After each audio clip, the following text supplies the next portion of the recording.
I can already foresee my hair is not going to cooperate in this video. It's fine.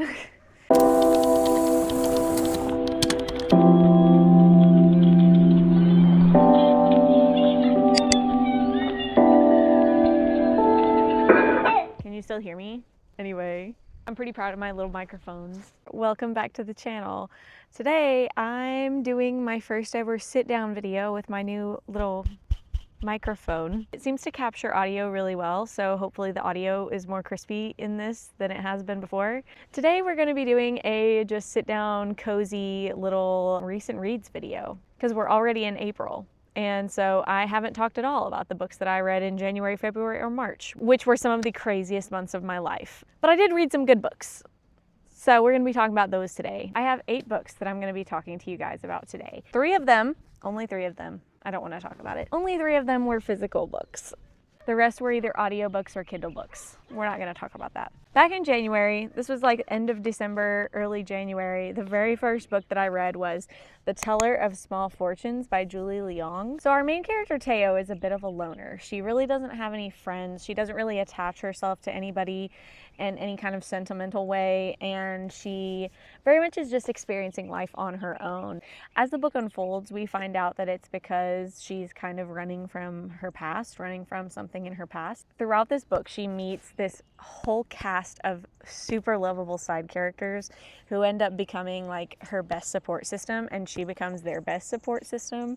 And it's a really cute book. I honestly got a kick out of the writing style of it. It's got this very whimsical comedic writing style, and I found it very refreshing. The writing was very whimsical and lighthearted in nature, but the story itself did have some deeper elements just with her past and different traumas that she experienced. I would say that this is a really fun book though, and I would recommend it.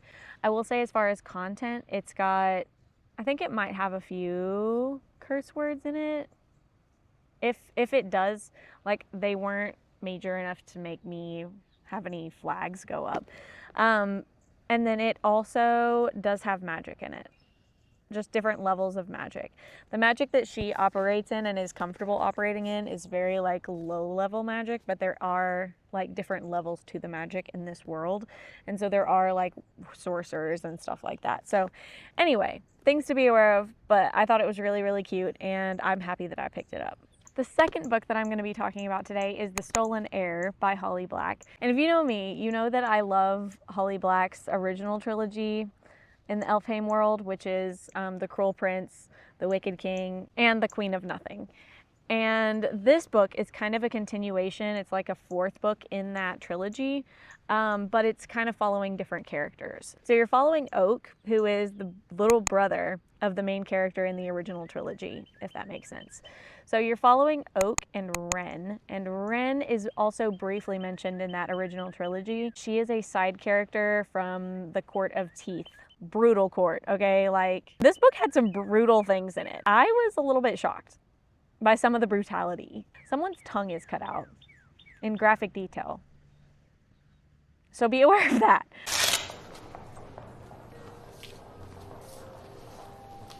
I feel like I have a pretty high tolerance when it comes to like graphic scenes of that nature, like gory nature, but that got me, Holly.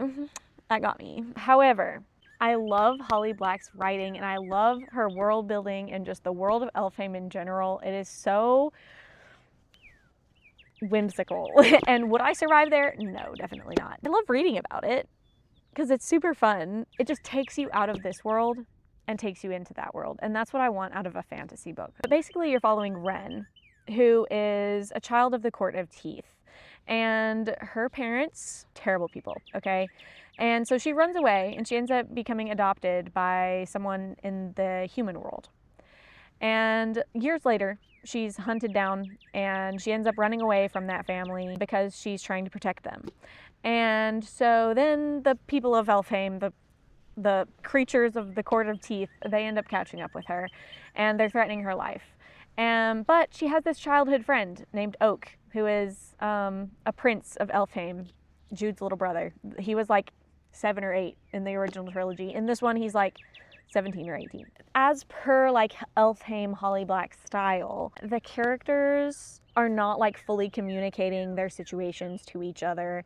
They trust each other, but only so much, because it's understandable. Like, if I was in this world, I wouldn't trust anybody. Not a soul would be on that trust list. They're not fully communicating with each other about what their unique situations are, and they're kind of using each other to get where they're trying to go, but then in the end, they kind of find out in like a super dramatic way all the different details and all the things, and it was really good.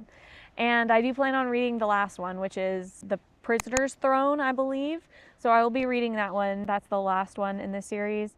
However, Holly Black did just announce that she's releasing a short story collection from Elfhame, so I will be reading that too. All in all, this was a really fun book. I think I rated it 4 stars. Yeah. The third book is The Lightning Thief by Riordan. Is that right? Riordan? If you haven't read it, you've at least heard of it. It takes place in this world where, like, the Greek gods and goddesses or whatever, they have these kids because they live promiscuous lifestyles that are questionable in nature. There's like all the different gods and goddesses in Greek mythology. A lot of them end up having kids with humans, and then that makes the kids demigods. And that's what Percy is. He finds out who his dad is, which of the Greek gods is his dad, throughout this book. And he meets this other cast of characters, and they go on this adventure to figure out who stole Zeus's lightning bolt, with which he controls a lot of things. I'll be honest, I didn't know a lot about Greek mythology going into this. I know some from Epic, the musical, and just some of just random things. So I will say, with that in mind, I did really enjoy this book. I enjoy the sass that Percy brings to the table. I appreciated the dynamics between him and Grover and Annabeth. I thought they were all just really cute friendship dynamics that are portrayed there. They go on this adventure, they do things. I still haven't read the second book, so I feel like I don't have a lot of context. I just know that's what happens in the first one. I rated it 4 stars. It was good. Like, yeah, it was interesting. It was solid. I would recommend it. The fourth book that I read is Harry Potter and the Prisoner of Azkaban by J.K. Rowling. This is the third book in the Harry Potter series. I was in a very like sad and dark headspace when I was listening to this audiobook, I'm not gonna lie. And I feel like I just didn't care about a lot of the things that were happening. I've already seen the movies, and it was just like, I don't know, I didn't care about a lot of things. So I think I ended up rating this one like 3 stars. I would say it's just because of the headspace that I was in, though. It wasn't because the quality of this book is any less than the quality of the other books. Once again, the full cast audiobook was a great experience. In this one, Harry and friends return to Hogwarts in their 3rd year of the school. They basically find out that one of their teachers has ties to Harry's parents and is friends with Harry's parents. And then there's also this like mysterious dude that's on the loose from the prison. So basically there's someone that's on the run from this high security prison, and this character is after Harry, and we don't know why until the end of the book. And that reveal was fun, and I think that if I hadn't seen the movies already, that would have been more fun. But yeah, so that reveal is fun, and then the whole Scabbers storyline is just wild. If y'all have seen the videos of that one girl who is reading Harry Potter for the first time or something and doing her live reactions on TikTok, and she's like, Scabbers! Not even just any rap! Scabbers! That's how I felt when I found out about what was going on with Scabbers. I felt like I did during the Bristol Keats ferret reveal. If you know, you know. Like, I was like, the rat.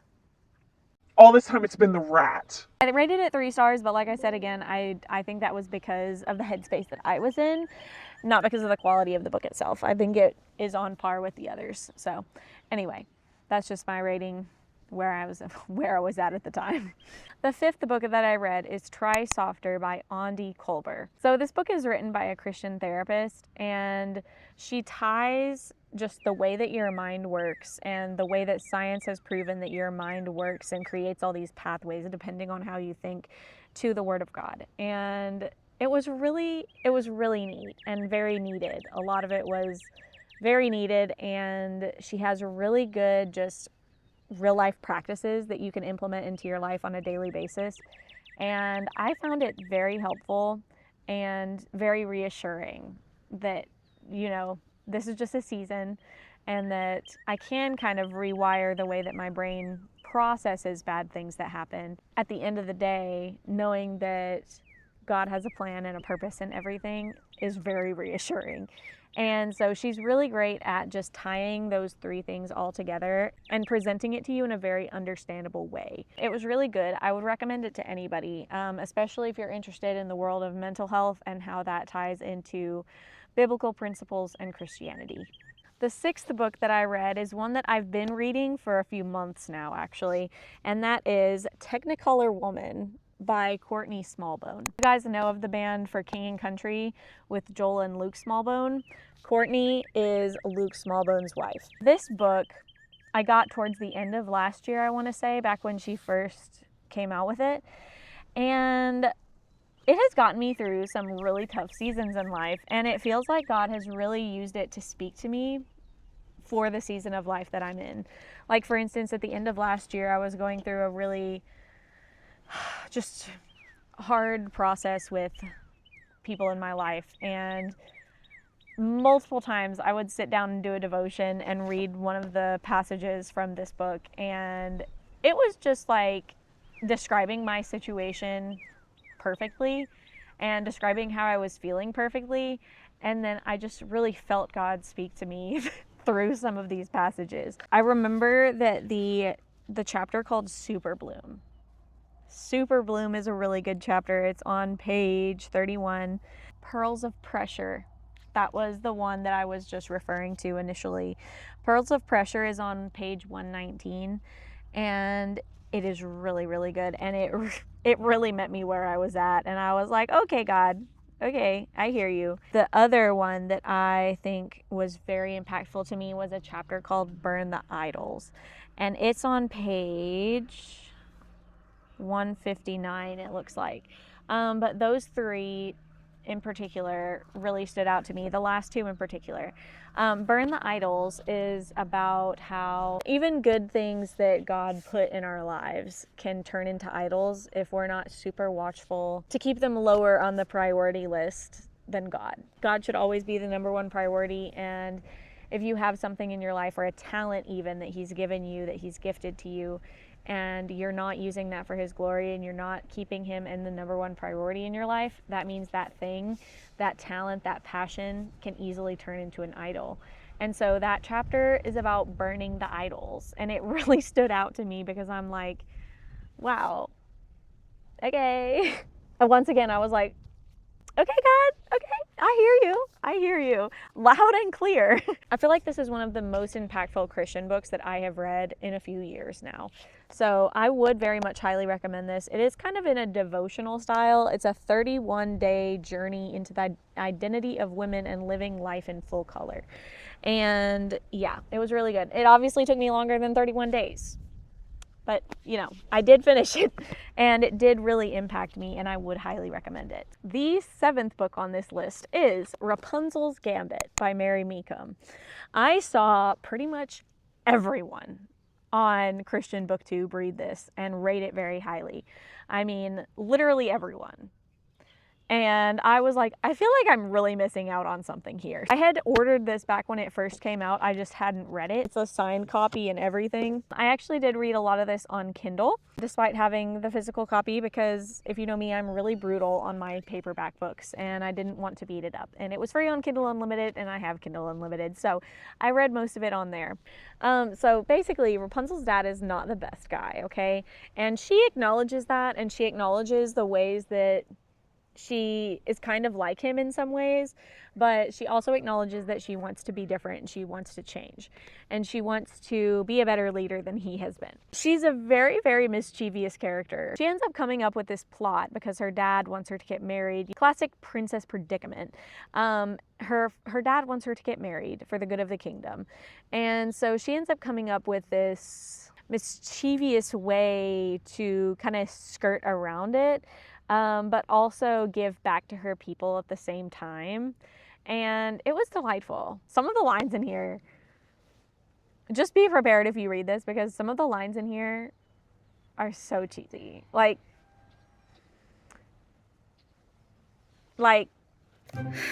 Some of the terminology that is used in this like takes me out of the story a little bit, like handbag.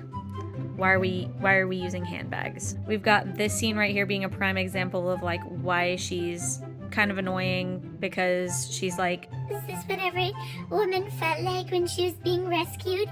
If it was, I'd much rather remain a prisoner. and I'm like, yeah, sorry babes, a real prisoner would not think that way. You will send a carrier pigeon to your father. Like, why not a raven or an owl or something? Why a pigeon? I don't know. That's just me being nitpicky. And this, like, by George, like, are we in Europe now, or is this like British? Like, what is this?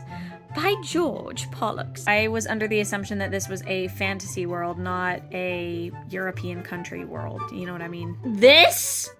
No. The full body crunch that I got during this scene. No, thank you. You've got to be joking. How to Harvest a Wife. The Art of Wooing Women. Brother, That is my one side note on this book, that if you read it, be prepared, because some of the dialogue is cheesy. It's cheesy with extra cheese. The reveal with Pollux took me by surprise. It kept me in the story, because at that point I was kind of like, it was kind of getting dull to me, and so at that point I was like, oh. And so it was a good reveal. It was a very well-timed reveal, because it very much kept me enthralled till the end of the story.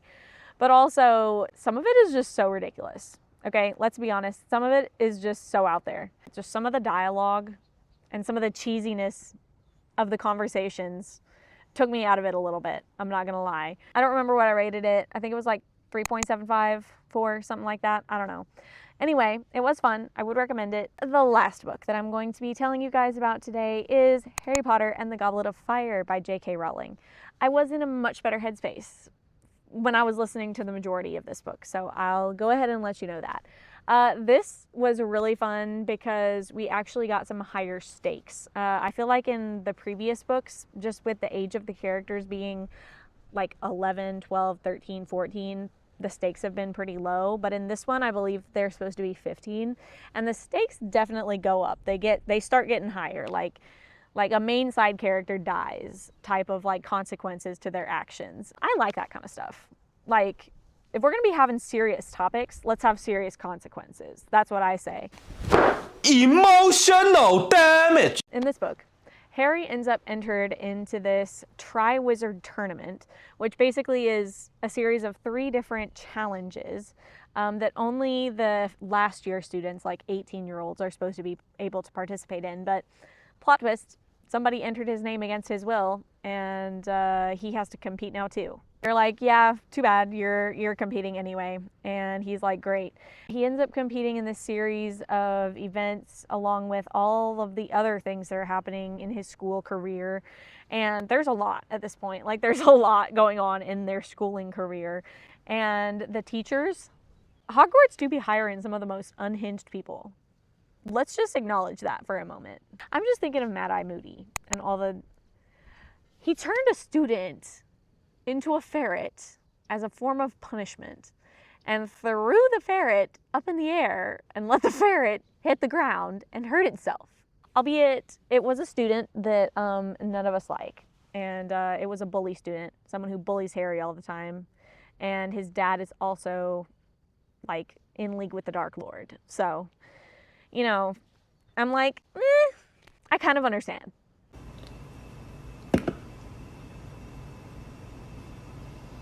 No. Well. But also, what? Professor McGonagall was not a fan of that. She was not a fan of that. Me and her were on the same page, same wavelength with that. I was like, this is both child abuse and animal abuse. Like, what are we doing? And then the reveal at the end with Mad-Eye Moody, I was like, wow. Yeah, but there was actually high stakes, and at the end of this one of Harry's fellow students ends up dying. And it was very sad, very tragic, and I love that character with all my heart. I just started reading the next book in the series, so we're very quickly making our way through this whole Harry Potter series. Shout out to the audiobooks, the full cast audiobooks, because this audiobook was like 24 hours long. Can you imagine if I had read that in paper form? It would have taken me like 6 months. to read a book that long. I love the characters in the series. I do really enjoy this like side story that's going on with Hermione being obsessed with freeing the house elves, and the house elves just like not understanding and not wanting to be free. I think that's a really interesting side plot, and I'm really interested to see where that goes because I feel like the movies didn't go into that at all. And I want to see if Hermione is like an activist queen that ends up freeing the house elves with her activism. So anyway, yeah. It is Easter on the day that I am filming this, and I'm just having a good time. Like, I want life to give me a respite, okay? That's what I'm humbly requesting for the next few months at least. I need just a respite. I just started walking on my ankle after breaking it February 3rd. We're doing good. We're living life. We are sitting in the sunshine. We are painting. We are learning to crochet. We are reading. We are writing. We are doing things that give us joy. Go and do something that gives you joy. I hope you all have an amazing rest of your morning, afternoon, evening, or whatever other time of day it is for you. And I will see you next time. Bye-bye. So I feel like everybody's heard of Percy Jackson. It's one of those... What? You want bacon? Sure. No, he's the king of the kingdom. What else would he be the king of? Whatever. You made a whole meal? Yeah, Wait, why did you do this again? because I felt like it. ASMR. Now I feel bad because I didn't get anything for you from Wendy's. Brother. It's fine. Anyway, bye. I'm gonna eat my food now.